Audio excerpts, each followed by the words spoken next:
Est-ce que vous êtes prêts? On va passer un bon moment ce soir. Posez-vous tranquillement chez vous, car là, on est face à plein d'histoires paranormales et rationnelles que vous m'avez envoyées sur le Google Form que je mettrai en description. D'ailleurs, je vous prends en otage. N'hésitez vraiment pas, les amis, à m'envoyer vos histoires paranormales ou rationnelles, n'importe, que vous avez vécues, si possible, et même pitié avec des preuves, que ce soit des photos, des vidéos. C'est toujours bien d'avoir vraiment des preuves à l'appui pour que même on essaye de react à tout ça et de donner des théories beaucoup plus précises après les histoires. Même si bon, on n'est pas trop là pour des bunks, on donnera, vous connaissez à la fin des histoires, les petites théories qu'on a. Sans plus tarder, j'ai pas trop envie de parler, de faire une intro trop longue. On va commencer avec la première histoire, qui est celle de... On n'a pas de prénom, mais on va quand même la commencer. Salut Léo et toute l'équipe. Je souhaiterais rester anonyme si c'est possible, évidemment. J'avais 12 ou 13 ans à cette époque. Je suis suisse, mais je ne vais pas préciser exactement où cela s'est passé, car je ne veux pas avoir de problème avec mon ancienne école. Tout ce qu'il y a à savoir, c'est que cela se déroule dans le canton de Vaud. Mon histoire se passe au début de l'année 2018 environ. Mon école organisait chaque année une semaine de sortie de classe avec un thème. Cette année-là, le thème était les abeilles, qui est improbable, ce qui n'a rien d'important pour l'histoire, mais montre à quel point cet événement m'a marqué. Nous logions dans un petit chalet auquel on ne pouvait accéder que par un seul chemin. Pour s'y rendre, nous devions prendre un train jusqu'à une ville, puis une petite crémaillère qui possédait un arrêt spécial pour le chalet. Tout se passe plutôt bien, nous faisions des activités tous les jours et nous nous amusions beaucoup, jusqu'au dernier soir sur place. Ce soir-là, il y avait un énorme orage, avec une pluie battante, des éclairs et du tonnerre, enfin la totale. La tradition, quand nous allions là-bas, était d'organiser une sorte de soirée avec de la musique, des bonbons et des sodas. L'ambiance de fou, je kiffe pour l'instant. Vers 18 h, nous avons fini de manger et nous sommes tous montés nous préparer. Les filles étaient au deuxième étage et les garçons au premier. Entre garçons, nous sortions nos plus belles chemises, nos jeans, et nous allions toutes dans la salle de bain pour mettre un maximum de gel dans nos cheveux. Vers 18 h 30, un ami et moi avons demandé si nous pouvions exceptionnellement aller chercher nos chaussures, car normalement, nous devions porter des pantoufles pour circuler dans le chalet. L'animatrice nous a dit que oui. Il faut savoir que pour aller chercher nos chaussures, nous devions descendre un escalier en colimaçon, puis arriver dans un petit couloir, au bout duquel il fallait pousser une porte et tourner à gauche. Autre chose importante, la lumière du vestiaire fonctionnait avec un détecteur de mouvement. Elle mettait un peu de temps à s'allumer, mais énormément de temps à s'éteindre, environ 8 à 10 minutes. Nous descendons donc les escaliers avec mon ami et arrivons donc dans ce petit couloir. Nous décidons de ne pas allumer la lumière du couloir car, comme je l'ai dit, il était très petit et la lumière devait de toute façon nous détecter. Petite précision supplémentaire, nos affaires à mon ami et moi se trouvaient près de la porte d'entrée, ce qui nous obligeait à traverser tout le vestiaire pour y accéder. Nous ouvrons la porte et, d'un coup, un éclair frappe à côté du chalet et illumine la pièce.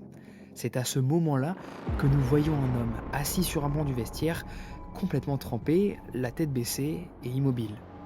Il faut savoir que ce chalet était toujours fermé à clé car il n'y avait que des enfants de maximum 13 ans sur place et qu'il était assez dangereux de s'aventurer aux alentours le soir. Pris de panique, mon ami et moi repartons en courant pour alerter une des animatrices. Tout le monde nous attend et nous décidons alors de redescendre tous derrière elle pour aller voir. En arrivant en bas, il n'y avait plus personne. La lumière était allumée, mais tout était vide. Je sais que ce n'était pas un biais de perception avec des vestes ou des ombres, car nous n'étions pas sortis de la journée et tout était sec, sauf l'endroit où il était assis. Ce qui est encore plus troublant, c'est que nous avions clairement reconnu une silhouette d'homme. Or, il n'y avait que des femmes sur place, et elle n'était pas très grande, alors que cette personne faisait au minimum 1,85 m. Ce qui nous a encore plus glacé le sang, c'est que la porte était toujours fermée à clé et que personne n'aurait donc pu sortir par là. Ah, waouh. L'animatrice est allée donc vérifier dehors s'il y avait quelqu'un, mais évidemment, elle n'a rien trouvé. Il n'y avait pas de fenêtre dans le vestiaire, donc aucun moyen que l'endroit soit mouillé autrement. Nous avons quand même fait la petite soirée, mais nous étions tous très stressés et peu d'entre nous ont réussi à trouver le sommeil cette nuit-là. Et on comprend complètement. Le lendemain, en arrivant à la gare, il y avait plusieurs doyens de notre école, ainsi que le directeur présent pour en parler à nos parents. Cependant, nous n'avons jamais eu de nouvelles depuis ce jour, et malheureusement, je n'ai aucune photo car les téléphones étaient interdits pendant toute la semaine. J'espère que mon histoire t'aura plu et bonne chance pour la lecture de toutes les autres. Merci beaucoup. Bon, eh bien, merci beaucoup pour ton histoire, elle était juste folle, l'ambiance avec les éclairs, j'ai adoré, le mood était juste fou. Par contre, t'amener une théorie là, maintenant, aucune idée. En revanche, ça peut être, Du coup, si on va dans la théorie du paranormal, peut-être l'âme d'une personne âgée qui du coup entrait encore les lieux. Et c'est dommage qu'on n'ait pas eu du coup l'historique un petit peu du lieu, comme ça on aurait pu faire des théories encore plus poussées. Sauf que là, eh ben, comme on n'a pas plus d'informations et tu n'as pas eu toi-même plus d'informations, ni même de photos ou de vidéos, eh ben, j'ai pas tellement d'explications. À part si vous, dans les commentaires, vous en avez une, je suis très preneur. Mais là, pour le coup, pas tellement quoi. On aurait pu penser au début à une personne qui squattait là, hein, sans abri, mais comment tu expliques cette disparition soudaine?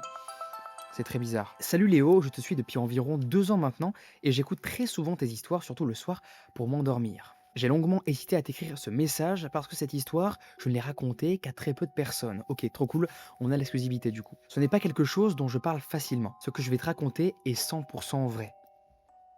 Que j'y crois pas. Non, j'y crois pas, mec horrible. Simplement parce qu'à l'époque, je n'y ai pas pensé, et surtout parce que j'étais très jeune. Pour cette fois-ci, ok, ça passe. Je viens du Québec et dans ma ville, il n'y a presque jamais de crime ni de vol. C'est un endroit très calme où ce genre de choses n'arrive pratiquement jamais. Les faits se sont déroulés lorsque j'avais 12 ans. Ce week-end-là, ma mère était partie avec des amis dans une autre ville, assez loin de chez nous. Elle partait le samedi et revenait le dimanche, ce qui faisait que je me retrouvais seul à la maison. Je me souviens très bien que tout s'est passé le samedi soir. La journée s'était déroulée normalement.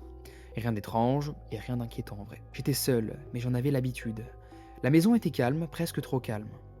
À ce moment-là, je me doutais absolument pas que quelque chose d'anormal allait se produire quelques heures plus tard.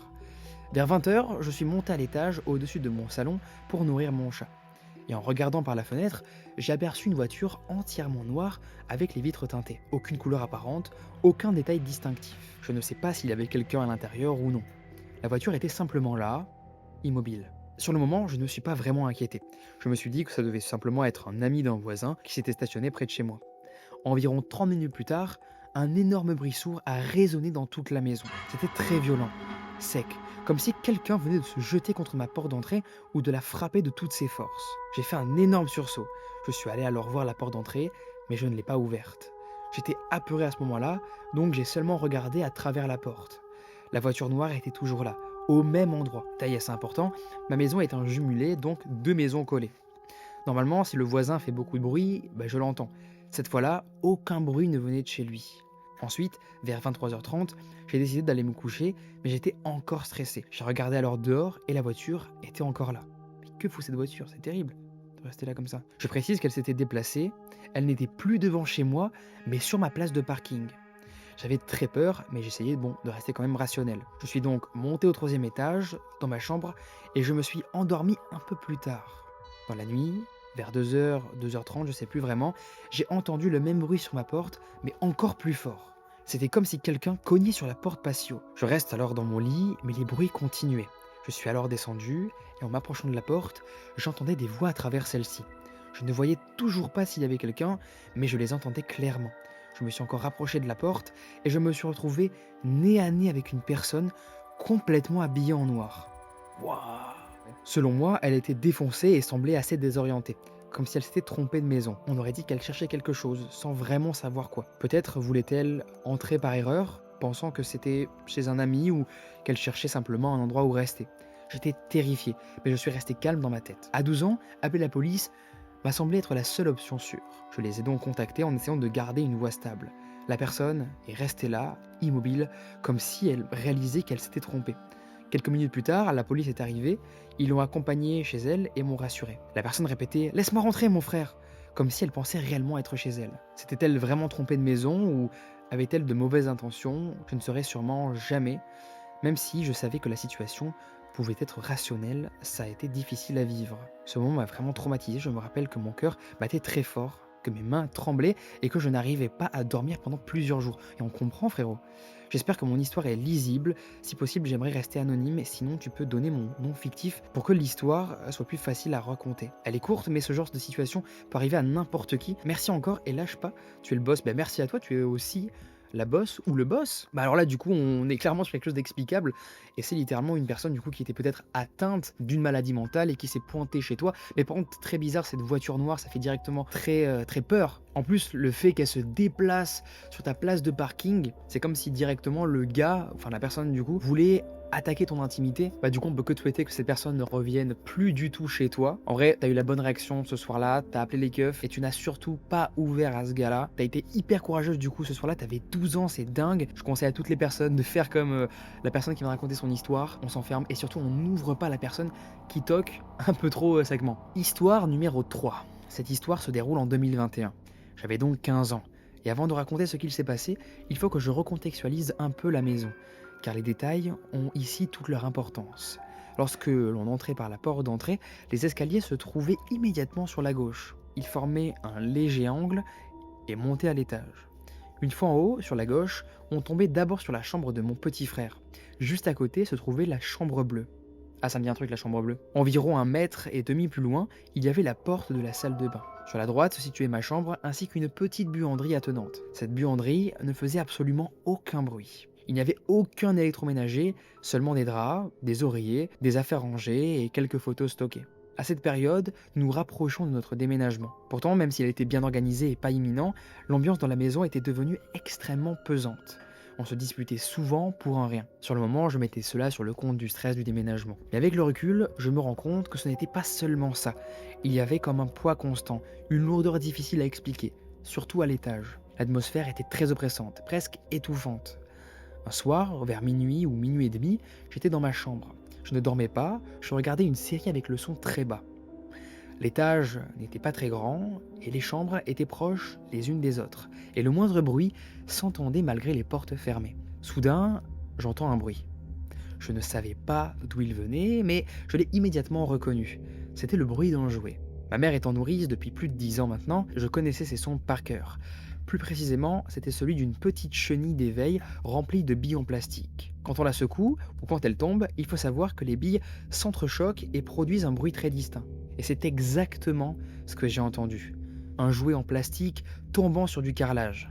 Je coupe alors immédiatement ma série. Sur le moment, je me dis que c'est peut-être mon petit frère, qu'il allait fouiller dans la chambre bleue ou je ne sais quoi. Même si, à vrai dire, je n'y entrais presque jamais. Quand cela m'arrivait, c'était très rapidement, car cette chambre me mettait mal à l'aise. Elle servait surtout de pièce de rangement, des vêtements, des cartons, des jouets. Tout y était rangé, car un enfant y dormait encore parfois. Malgré tout, le stress commençait à monter. Je me lève, j'allume la lumière de ma chambre à fond et je vais vérifier la chambre de mon frère. Son lit est vide. Je comprends alors qu'il a sûrement préféré dormir avec ma mère en bas. À l'étage, il n'y avait donc que moi. Et pourtant, j'avais clairement entendu ce bruit. J'étais parfaitement réveillé. Ce n'était pas la série, ce n'était pas une illusion. Je l'avais entendu tomber, rouler et résonner sur le sol. Je retourne alors dans ma chambre, de plus en plus tendu. Par précaution, je vais quand même jeter un petit coup d'œil à la chambre bleue. J'allume la lumière et passe simplement la tête par la porte. Il n'y a rien par terre. Rien de déplacé, rien d'anormal. Je décide alors de couper totalement ma série. Plus aucun son. Je regarde mon téléphone, toujours réveillé et sur mes gardes. Quelques minutes plus tard, un nouveau bruit retentit. Cette fois, ce sont des clés. Le bruit métallique très reconnaissable d'un trousseau qu'on touche, juste en bas des escaliers, près de la porte d'entrée. Le son remonte parfaitement jusqu'à l'étage. Mon cœur se met à battre très fort. Je l'entends presque dans mes oreilles. Je me lève alors là, paniqué et persuadé que quelqu'un est en bas. J'appelle ma mère, une fois, 2 fois, 3 fois. Elle met du temps à se réveiller. Je l'appelle encore plus fort et elle finit par répondre. Je lui demande si elle sait qui a touché les clés de la porte d'entrée. Elle me répond que non, elle n'en sait rien du tout. Il faut savoir que les clés étaient derrière un gros rideau, censé empêcher l'air froid de rentrer. La porte était relativement neuve, et même en cas de courant d'air, les clés ne pouvaient pas bouger ainsi. D'ailleurs, ce bruit-là, nous ne l'avions jamais entendu auparavant. La seule possibilité était que quelqu'un les ait touchés. Il faut savoir que ces clés étaient derrière un gros rideau censé empêcher l'air froid de rentrer. La porte était relativement neuve et même en cas de courant d'air, les clés ne pouvaient pas bouger ainsi. D'ailleurs, ce bruit-là, nous ne l'avions jamais entendu auparavant. La seule possibilité était que quelqu'un les ait touchés. Ma mère me dit alors de me recoucher, alors je retourne dans ma chambre, mais il m'est impossible de dormir. J'ai très peur.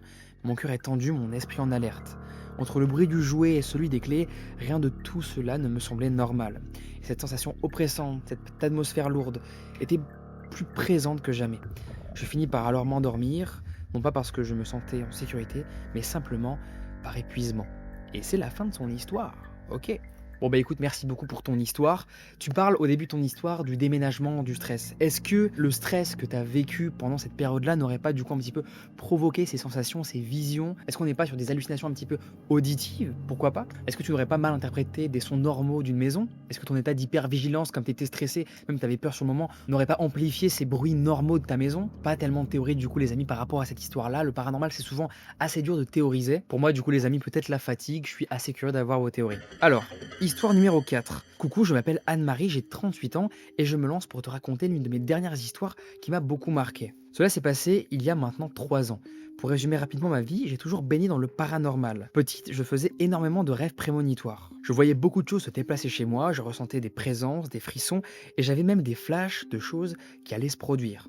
Peut-être qu'un mec vit chez toi. Attention Anne-Marie, fais gaffe à toi. Aujourd'hui, je fais moins de rêves prémonitoires, mais j'ai toujours mes ressentis et cette sensibilité aux énergies. J'habite depuis 2017 dans un village qui a été marqué par la guerre par le passé. Nous y avons fait construire une maison avec mon mari et nos 3 enfants à la périphérie du village. Avant la construction, il n'y avait que des champs et j'en ai encore tout autour de chez moi. Il s'est passé quelques petites choses dès notre emménagement, mais je n'y ai pas prêté attention. J'ai accouché de ma dernière début 2018 et j'avais clairement autre chose à penser. Du coup, je reprends. Cette histoire a commencé il y a 3 ans. Je n'ai jamais compris pourquoi, mais dans la chambre de ma petite, jusqu'à la salle de bain qui se trouve en face, donc parfaitement alignée, je me sentais pas à l'aise. Pourtant, la chambre de ma fille est très lumineuse, très claire. Il n'y a absolument aucune raison rationnelle de s'y sentir mal. Pour que tu visualises un peu les lieux depuis mon salon, pour aller vers la chambre des enfants, il faut emprunter un couloir. Au fond, face à moi, se trouvent les 2 chambres de mes grandes. La chambre de ma petite dernière est sur la gauche. Juste à droite se trouvent les toilettes. Et au fond à droite, juste à côté, se situe la salle de bain. Je me lève rarement la nuit pour aller aux toilettes, mais cette fois-là, j'ai fait la grosse erreur de boire une tisane avant de me coucher. J'ai donc été obligé de me lever en pleine nuit pour aller faire pipi. Tout était plongé dans le noir dans la maison. Il n'y avait aucune lumière, ni à l'intérieur, ni à l'extérieur. Je me suis levé dans le noir, les yeux à moitié fermés, et j'ai avancé dans le couloir pour rejoindre les toilettes.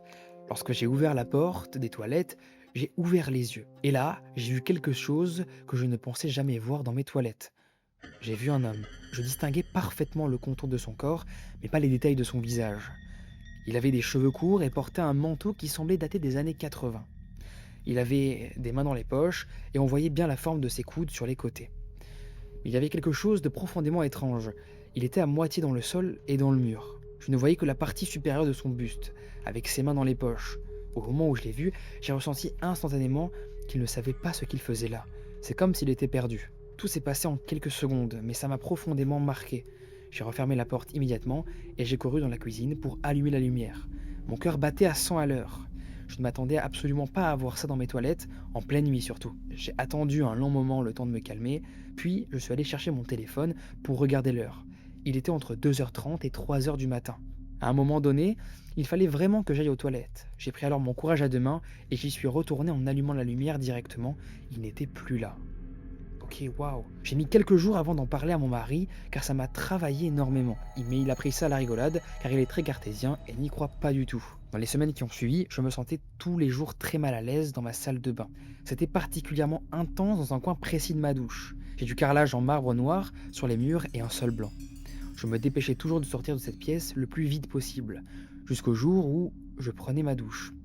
Habituellement, je me mets toujours face à ce coin pour me laver. Mais cette fois-là, sans vraiment y faire attention, je m'étais tourné et j'étais dos à ce coin. Et là, j'ai senti un doigt me toucher le dos. Puis le doigt est descendu légèrement et plus rien. J'ai parfaitement senti la pression d'un doigt sur ma peau. Je n'ai pas compris ce qu'il se passait. Mais à ce moment-là, je me suis mise à crier non. On ne me touche pas. Je ne sais même pas pourquoi j'ai dit ça, c'est sorti un peu instinctivement.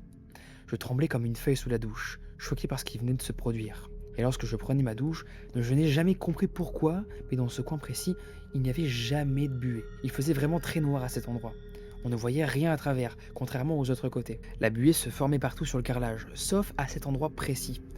On voyait clairement la démarcation. C'était vraiment assez bizarre. Et surtout, ça ne m'a jamais inspiré confiance. C'était cette sensation très désagréable que quelqu'un nous observe pendant qu'on se lave. En semaine, je faisais du sport avant d'aller au travail. Je mettais mon tapis dans le salon et allongé, je voyais le couloir. Je faisais ma séance tranquillement, j'étais au sol sur mon tapis quand, en une fraction de seconde, j'ai vu un morceau de tête et un bras. C'était toujours cette silhouette noire avec les mains dans les poches. Elle m'observait depuis le couloir, à côté de la porte des toilettes. J'ai eu extrêmement peur. Je Je m'y attendais absolument pas à ce moment-là. Le temps de tourner la tête, il n'y avait plus rien. Et toute cette semaine, je l'ai revu.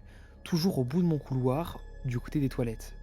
Puis, au fil des jours, il ne se trouvait plus dans le coin, il était désormais au milieu du couloir. Il était très grand, toujours face à moi, toujours avec son manteau et les mains dans les poches. Je n'ai jamais ressenti que c'était une entité mauvaise.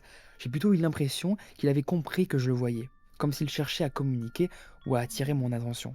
Mais le simple fait de le voir m'a profondément marqué. 1 ou 2 semaines ont passé. Je ressentais toujours un malaise dans la salle de bain et dans la chambre de ma famille, mais je ne l'avais plus revu. Un matin, je regardais la télévision avec ma petite dernière, qui avait 4 ans à l'époque. Et pendant son dessin animé, elle me dit « Maman, cette nuit j'ai très mal dormi ». Alors je lui demande pourquoi, et elle me répond « Parce que je me suis fait réveiller cette nuit ». Et là je lui demande « Comment ?» Elle me dit « Il y avait un grand monsieur dans ma chambre, il m'a secoué le bras pour me réveiller ». Elle me montre alors le geste sur moi. Quand j'ai ouvert les yeux, j'ai eu trop peur. Je te jure, je me suis caché sous ma couette et je suis resté comme ça toute la nuit. J'ai été complètement choqué par ce qu'elle venait de me dire, parce qu'elle l'avait vu elle aussi. Mes 2 autres filles, en revanche, n'ont jamais rien vu. Bizarrement, après ça, l'ambiance de la maison a commencé à changer avec le temps. Aujourd'hui encore, avec le temps, il m'arrive de ressentir des choses dans cette zone-là. Mais c'est comme si c'était temporaire. Je ne sais pas vraiment comment l'expliquer. La chose positive, c'est que maintenant, mon mari y croit. Il a admis que ma fille et moi avons des capacités que lui et les autres n'ont pas. J'espère que cette histoire t'a plu. En tout cas, moi, elle me hante encore aujourd'hui. Bonne soirée, Anne-Marie. Anne-Marie, merci beaucoup pour ton histoire. Alors maintenant, j'ai envie de savoir, est-ce qu'une entité était bel et bien attachée à ton lieu, à ta maison finalement? Est-ce que cette entité, perdue un petit peu, que tu aurais aperçue plusieurs nuits, pourrait se manifester aussi en notre présence? Alors, pourquoi je dis ça, Anne-Marie? Parce que ce serait cool en vrai qu'on vienne enquêter chez toi, si t'es chaud, pourquoi pas prendre contact. Tu as l'air d'être quelqu'un de très sympa en vrai. Je me base sur quoi? Absolument rien, juste une bonne narration. Bientôt on va faire une enquête chez Anne-Gaëlle, maintenant peut-être chez Anne-Marie. Donc si vous avez un prénom composé, on fera une enquête chez vous paranormal, forcément. Non, en vrai, je serais très curieux de voir vraiment la maison, l'ambiance, et peut-être essayer de capturer en vidéo ou en audio finalement cette entité que tu as vue tous ces soirs, ça pourrait être hyper intéressant. Salut, je voulais te raconter ma petite histoire. À l'époque, j'avais environ 16 ans. J'habitais chez mes parents dans une petite commune. On avait pour habitude de traîner dehors le soir avec des potes. On était un groupe d'une petite dizaine à se retrouver régulièrement. À ce moment-là, je venais de me séparer de mon premier petit ami, genre quelques semaines avant, mais tout allait bien dans ma vie. On était en période d'Halloween, ma période préférée. Perso, dites-moi dans les commentaires votre période préférée. Perso, c'est Halloween. Noël est derrière, mais quand même Halloween est vachement plus en haut. Plutôt en confiance, on s'est lancé un petit défi avec 3 potes. Faire le tour du cimetière à pied. On entre dans le cimetière, on avance de quelques mètres, et un pote décide de faire demi-tour. Avec 2 copines, on continue tranquillement, sans crainte particulière. On discute de tout et de rien et on avance. On arrive à environ 20 mètres de la sortie, et là, j'ai senti quelque chose m'opprimer très fortement. Comme si le temps ralentissait brutalement. J'ai ressenti comme une main de vent dans mon dos, me caressant, tout ce qu'il y a de plus bienveillant, finalement. Puis comme si le temps reprenait son cours normal, l'oppression a disparu. À ce moment-là, je reprends mes esprits et je me rends compte que je suis à 6 ou 7 mètres derrière mes copines, alors que je marchais pourtant à leur rythme. Mes yeux se sont mis à se brouiller de larmes, j'avais peur. Je leur ai dit « on sort ». Ça leur a fait un peu peur, elles m'ont demandé ce qu'il se passait. J'ai dit « on sort, je vous expliquerai après, mais sortons maintenant ». On quitte alors donc le cimetière et on rejoint le reste du groupe, qui était à environ 500 mètres sur le spot où on avait l'habitude de se retrouver.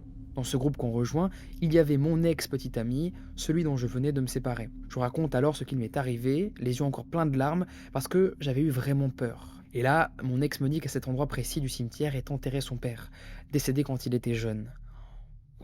J'ai interprété cela comme une marque de soutien de son défunt père, même si je ne l'ai jamais connu et je me portais plutôt bien à la fin de notre relation. Mais en tout cas, ce n'était pas une sensation malveillante que j'avais ressentie. Voilà, si jamais tu veux partager mon histoire, n'hésite pas à me le dire. Bonne journée. Eh bien écoute, oui, elle sera partagée. Pour moi, on est carrément, si on veut du coup aller dans la théorie paranormale, ésotérique, sur l'esprit du père de son ex qui est revenu et a profité un petit peu en fait de la sensibilité du moment pour apparaître. Par exemple, le ralentissement du temps ou le contact ne serait pas pour lui une façon discrète de signaler qu'il est là et de lui montrer un petit peu finalement peut-être son soutien. C'est hyper intéressant cette histoire. J'ai pas tellement d'autres théories, si ce n'est que on pourrait en trouver des rationnels, mais est-ce que là on peut vraiment en trouver? Dites-moi, n'hésitez pas à me dire dans les commentaires. En tout cas, l'histoire est folle et merci beaucoup d'avoir eu le courage, comme cet événement, on sent que ça t'a vraiment touché, de nous l'avoir raconté. Histoire numéro 6. Bonjour Léo, je me permets de décrire ce mail concernant une histoire qui m'est arrivée récemment. Je tenais à te la partager car je te suis sur YouTube depuis quelques temps maintenant et j'aime beaucoup ton travail. Merci beaucoup à toi. Je me suis dit pourquoi pas un jour lui écrire pour lui voulu parler de l'une de mes histoires étranges que j'ai vécues. Il m'a fallu un petit temps pour me décider, je t'avoue.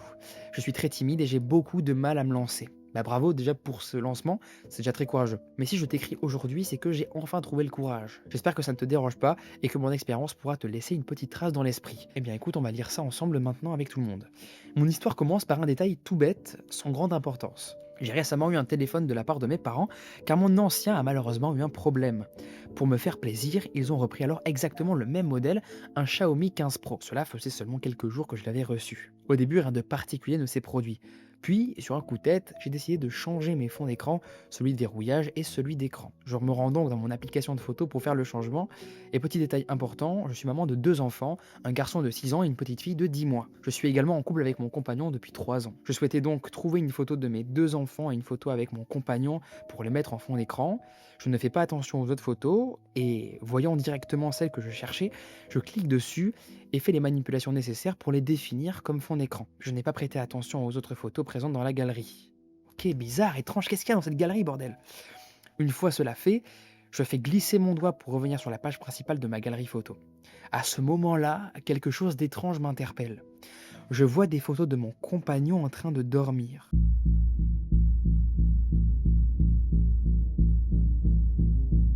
Intrigué, je clique dessus en me demandant ce qu'elle pouvait bien faire là. Je précise que mon téléphone était récent et qu'à part les photos téléchargées via Snapchat et quelques clichés pris dans la journée, je n'avais fait aucune photo. Et surtout, certainement pas des photos de mon compagnon en train de dormir.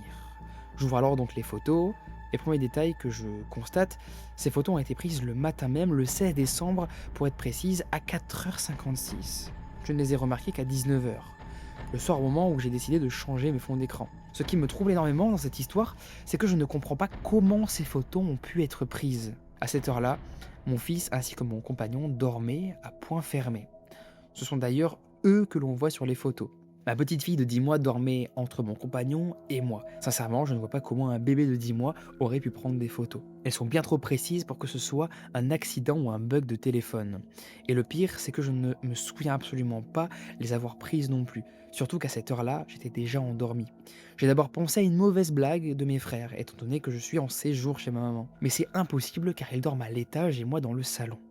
Vu l'angle sous lequel les photos ont été prises, il est totalement impossible que l'un d'eux ait pu faire sans que moi ou ma fille ne nous réveillions. Ce ne peut pas être un intrus non plus. Chez ma maman, nous avons 2 chiens de race American Staff. Les portes sont toujours verrouillées la nuit. Même si nous avions oublié de les fermer, avec les chiens et le carillon de la porte d'entrée, il serait impossible qu'un intrus entre sans que nous soyons avertis. Alors j'ai une hypothèse, bien que je ne puisse pas en être sûr à 100%, il m'arrive, en de rares occasions, de faire des crises de somnambulisme. Ah, bah alors là on a clairement l'explication. En 24 ans de vie, j'en ai une dizaine environ. Lors de ces épisodes, il m'est impossible de me souvenir de ce que j'ai fait, dit ou vécu. J'en ai donc conclu que j'aurais très bien pu prendre ces photos sans m'en souvenir. Je te mets ci-dessous les fameux clichés. Je t'ai fait des captures d'écran avec l'heure et la date afin que tu puisses constater par toi-même. Je te remercie de m'avoir lu, je t'embrasse. Continue de nous faire peur avec tes récits et de partager les histoires de tes abonnés. N'hésite pas à me dire ce que tu penses de cette histoire. Affectueusement, Océane. Merci beaucoup, Océane, c'est adorable. Et du coup, voyons les screens. C'était pris en Belgique, en région Wallonne, à 4h56, le 16 décembre 2025, effectivement. Et on peut voir effectivement, du coup, son mari dormir et son enfant à côté, d'accord, ok. Oh waouh, c'est assez effrayant, ouais. En vrai, la photo a une esthétique plutôt effrayante, mais du coup, tu vas clairement expliquer par toi-même un petit peu la raison de cette photographie, la vérité derrière cette photo, tout simplement du coup, toi, pendant une crise de somnambulisme, qui a pris du coup le téléphone et qui a pris cette photo, mais très bizarre, très flippant. En fait, la coïncidence, c'est drôle que tu aies un nouveau téléphone et que tu découvres ça, comme si une personne peut-être, avait mis ses photos dans le téléphone. Enfin, tout est un peu bizarre en fait dans cette histoire, et je l'ai adoré. Merci beaucoup pour ton partage, Océane, et bonheur à ta famille finalement. Bonjour Léo, je m'appelle Inès, et cela fait un bon moment que je te suis sur YouTube et sur d'autres réseaux. Merci beaucoup Inès, c'est adorable. Le format où tu lis les histoires fait partie de mes préférés, et aujourd'hui je me lance enfin pour te raconter la mienne. Merci beaucoup. Bon, le format après, c'est pas vraiment moi qui l'ai démocratisé ou créé. Merci à toutes les personnes, merci à tous ces youtubeurs comme Magla, Squeezie, le Grand JD aussi pas mal, qui ont démocratisé le format. Et étant donné que je suis un fan depuis tout petit de ce format-là, je voulais trop le faire avec vous. Ça unit vachement et je me sens vraiment plus proche de vous. Je suis vraiment dans vos vies, quoi. Dans l'intimité la plus totale, quoi. Et c'est pour ça que j'ai appelé le format d'ailleurs les Confessions de l'étrange. Mais en tout cas, si tu kiffes ce format, tant mieux. Et je vais pas m'arrêter là, Inès. Cette histoire se déroule lorsque j'étais assez jeune, aux alentours de 8 ans. Ah oui, donc carrément enfant. Avant d'en dire plus, il faut savoir que mes parents sont séparés, mais qu'ils s'entendaient plutôt bien. Dans la famille du côté de ma mère, il est dit que les filles ont des facilités à voir ou ressentir certaines choses. À cette période de ma vie, j'habitais avec mon père, qui avait pas mal de connaissances. Pour commencer cette histoire, elle s'est déroulée dans une petite ville assez calme. Je venais tout juste de retourner vivre chez mon père et je n'avais pas encore beaucoup de jouets chez lui. Au même moment, l'un de ses amis débarrassait le garage d'un proche qui était malheureusement décédé quelques mois plus tôt. Il me semble dans mes souvenirs que c'était sa grand-mère. Pendant que mon père alors et son ami vidaient le garage, je m'assurais à essayer de les aider avec le peu de force que j'avais. En poussant un carton, je vis deux magnifiques poupées en porcelaine. L'une était blonde et l'autre brune. Je les ai retrouvées très jolies et je suis resté un long moment à observer tous les petits détails qui les composaient. Après quelques minutes, l'ami de mon père a remarqué l'intérêt que je portais à ces poupées. Il m'a alors dit gentiment que je pouvais les prendre, comme une sorte de récompense pour les avoir aidées. En rentrant alors chez mon père, je les ai placées au-dessus d'un meuble. Je sens tellement le truc arriver qu'il va avoir un gros problème avec ces petites poupées. La brune à gauche et la blonde à droite. Par la suite, j'ai subi un enchaînement de nuits terribles. Presque tous les soirs, je faisais des cauchemars. Je me réveillais le matin avec mon lit totalement trempé de sueur. Waouh, ok. Mon père me grondait souvent car il devait changer mes draps tous les 2 jours. Il ne comprenait pas ce changement soudain, car je n'étais pas une enfant qui faisait habituellement beaucoup de cauchemars. Dans mes souvenirs, je me réveillais la nuit dans une ambiance très pesante. Je ressentais une peur assez inexplicable en fait. J'avais parfois l'impression que ma couverture se plissait, comme si un petit animal à 2 pattes marchait sur mon lit. Mais je ne me suis jamais retourné pour vérifier. J'étais totalement paralysé par la peur. Cela a duré environ un mois et j'étais très souvent fatigué à l'école. De temps à autre, je regardais mes poupées que je trouvais toujours aussi jolies. Mais j'avais parfois l'impression qu'elles avaient échangé de place. Ma mère, qui me gardait souvent, a remarqué qu'il y avait quelque chose qui n'allait pas. À ce moment-là, elle ne savait pas vraiment quoi. Un jour, alors qu'elle me raccompagnait chez mon père, elle m'a suivi jusqu'à dans ma chambre. Elle a observé toute la pièce jusqu'à s'arrêter sur les poupées. Et elle m'a avoué alors plus tard avoir eu un très mauvais pressentiment. Elle a alors demandé à mon père d'essayer d'enlever ces poupées de ma chambre. Mon père, qui ne se prenait pas trop la tête, a écouté ma mère et il les a carrément jetées aussitôt. Par la suite, je ne saurais pas dire pourquoi, mais je n'ai plus jamais fait de cauchemar ni de terreur nocturne dans cette chambre. Parfois, quand j'y repense, je me dis que cela pouvait simplement être des terreurs nocturnes liées à mon âge. Mais ce qui me semblait assez étrange, c'est qu'à cette époque, je n'avais encore jamais vu de choses paranormales. Et surtout, j'aimais beaucoup ces poupées.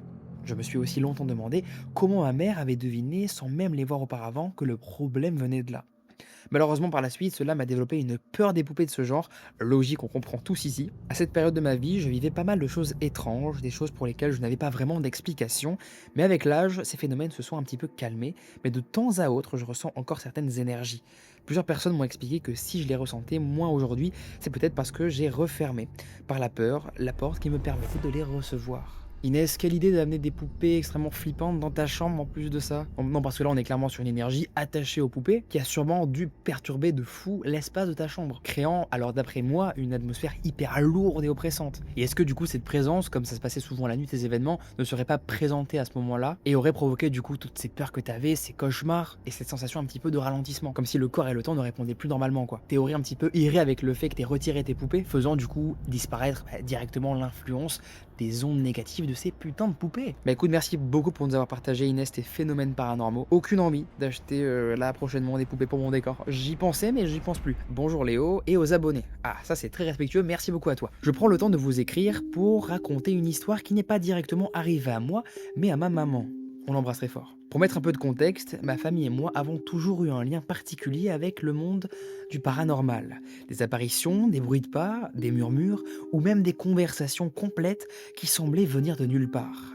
Malgré toutes ces expériences assez étranges que nous avons vécues, il y a une situation que ma maman a traversée qui l'a énormément perturbée. Avant cet événement, ma maman avait perdu son compte Snapchat. Malgré tous ses efforts, elle n'arrivait pas à retrouver son mot de passe.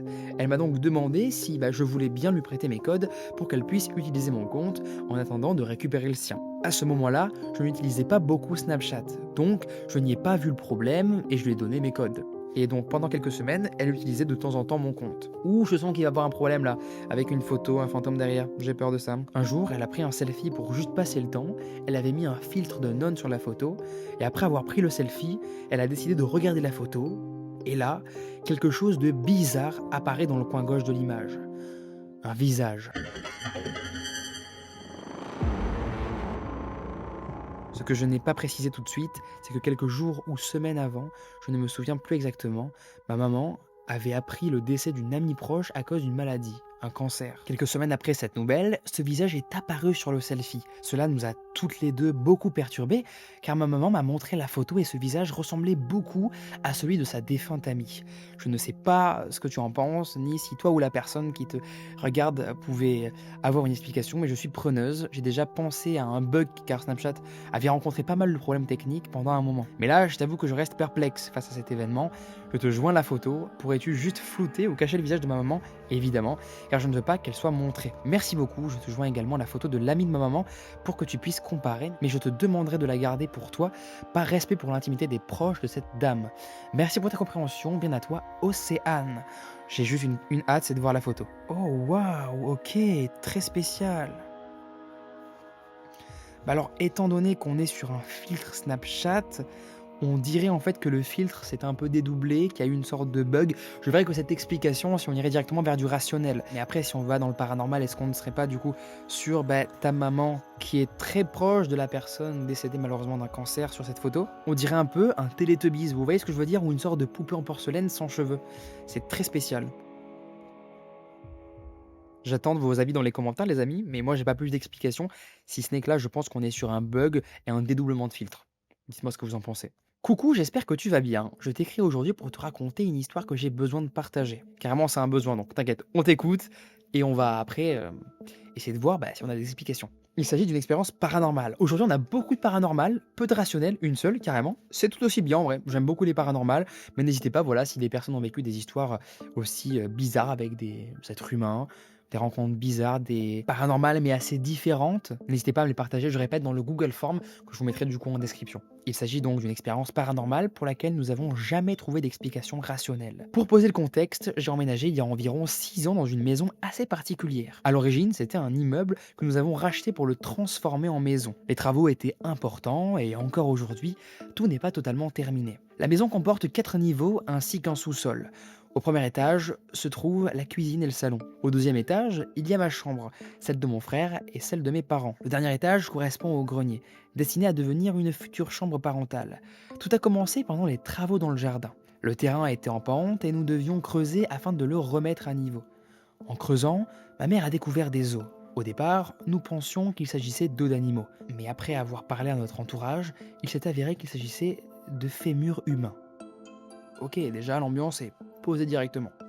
Pris de panique, nous avons décidé de les réenterrer, ce qui, avec le recul, n'était probablement pas du tout une bonne idée. Nous avons ensuite repris une vie normale, jusqu'au moment où des phénomènes très étranges ont commencé à se produire. J'entendais régulièrement des bruits de pas venant du grenier. Ma chambre se situant juste en dessous, je les entendais très clairement. Ces bruits pouvaient survenir aussi bien en pleine nuit qu'en pleine journée. Étant quelqu'un d'assez rationnel, je me suis d'abord dit que cela pouvait être un animal, mais j'ai rapidement compris que ce n'était pas du tout le cas, car les pas étaient lourds et très lents. J'ai préféré alors ne pas y prêter attention, mais un jour, mon petit frère, qui avait alors 3 ans, s'est arrêté devant la cage d'escalier menant au grenier et a dit « Maman, il y a une dame là !»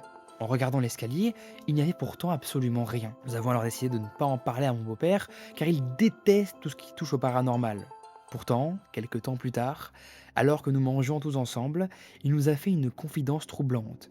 Une nuit, alors qu'il s'était endormi sur le canapé du salon, il s'est réveillé et a vu, dans la cage d'escalier, une femme descendre les marches. Il a décrit comme portant une longue robe noire, semblable à une robe victorienne, avec de longs cheveux blancs et des yeux entièrement noirs. À ce moment-là, ma mère et moi avons ri nerveusement, car cette description correspondait exactement à ce que mon petit frère avait dit quelques jours auparavant. Improbable, s'ils sont pas concertés, c'est encore plus fou. Après cela, les événements se sont intensifiés.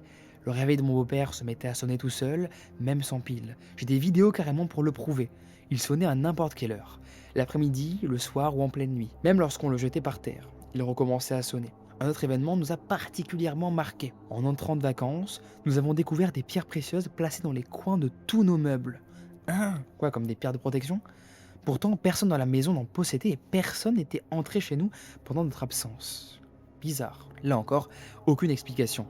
Avec le temps, les phénomènes se sont multipliés, des bruits inexpliqués, des objets qui bougeaient seuls et même quelqu'un qui criait mon prénom alors que j'étais seul dans la maison.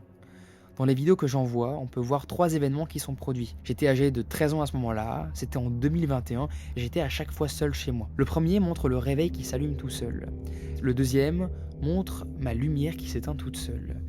Le troisième montre mon pendule qui bouge tout seul. Je me suis fouté car c'est un peu gênant. Les derniers événements ont eu lieu en 2024. Depuis, il ne se passe presque plus rien, et d'un côté, tant mieux. Mais d'un autre, nous n'avons jamais su s'il s'agissait d'hallucinations collectives ou de quelque chose de bien plus étrange. Merci d'avoir pris le temps de lire mon histoire. Bon alors, étant donné que les événements sont fous dans ta maison, est-ce qu'on partirait pas du coup sur là une petite théorie paranormale?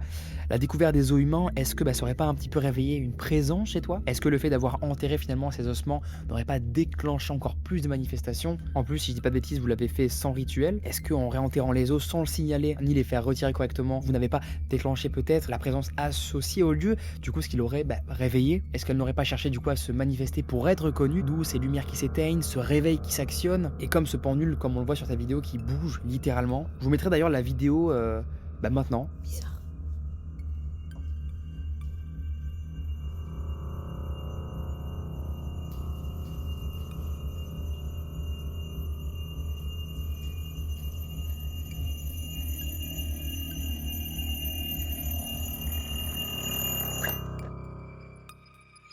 Le réveil, il était allumé. On dirait du noir.